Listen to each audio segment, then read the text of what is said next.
রহিম। সংগ্রামী উপস্থিত জনতা, আজকে ঢাকা জেলার সাভার আশুলিয়া কর্তৃক আয়োজিত 28 অক্টোবর 2006 সালের আওয়ামী ফ্যাসিস্টের লগি বৈঠার তাণ্ডবে সারা দেশে 54 জন নেতাকর্মী হত্যার প্রতিবাদে আজকের এই প্রতিবাদ সভার উপস্থিত সংগ্রামী সভাপতি, বাংলাদেশ জামাত ইসলামী কেন্দ্রীয় মজলিসে শুরার অন্যতম সদস্য, ঢাকা জেলার সংগ্রামী আমির মাওলানা দেলোয়ার হোসেন উপস্থিত আছেন। বাংলাদেশ জামাত ইসলামীর কেন্দ্রীয় মজলিসে শুরার অন্যতম সদস্য, বাংলাদেশ জামাত ইসলামী ঢাকা জেলার সেক্রেটারি এবং বাংলাদেশ জামাত ইসলামী মনোনীত ঢাকা 19 আসনের এমপি প্রার্থী মাওলানা আফজাল হোসেন উপস্থিত আছেন।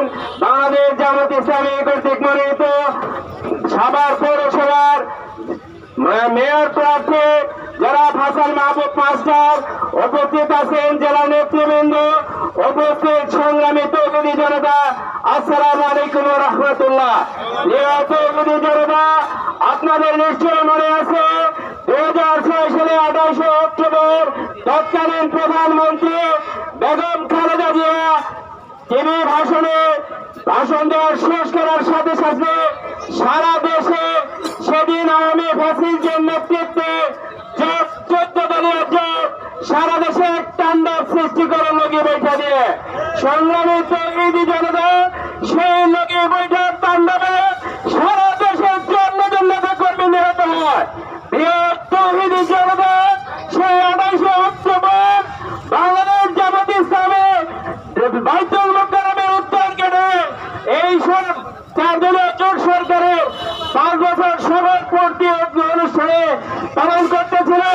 সেই অনুষ্ঠানে যখন তৎকালীন আমির জামাত শহীদ মাওলানা মতিউর রহমান নিজামে বিকেল 4:43 যখন উনি মঞ্চে উপস্থিত হন, বক্তৃতা শুরু করেন।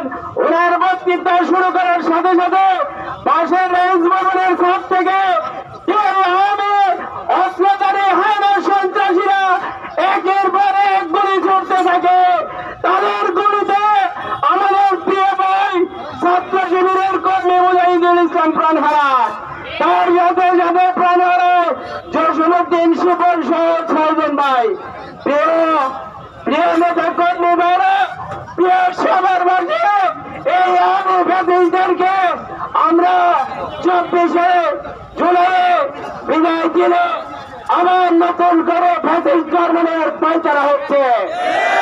বন্ধুগণ, আগামী দিনে যেন এই দেশে কোন ফ্যাসিস্ট গভর্নমেন্ট না পারে, এই জন্য আমাদেরকে সজাগ এবং সচেতন থাকতে হবে। প্রতিটি ঘরে ঘরে দুর্গ করে তুলতে হবে।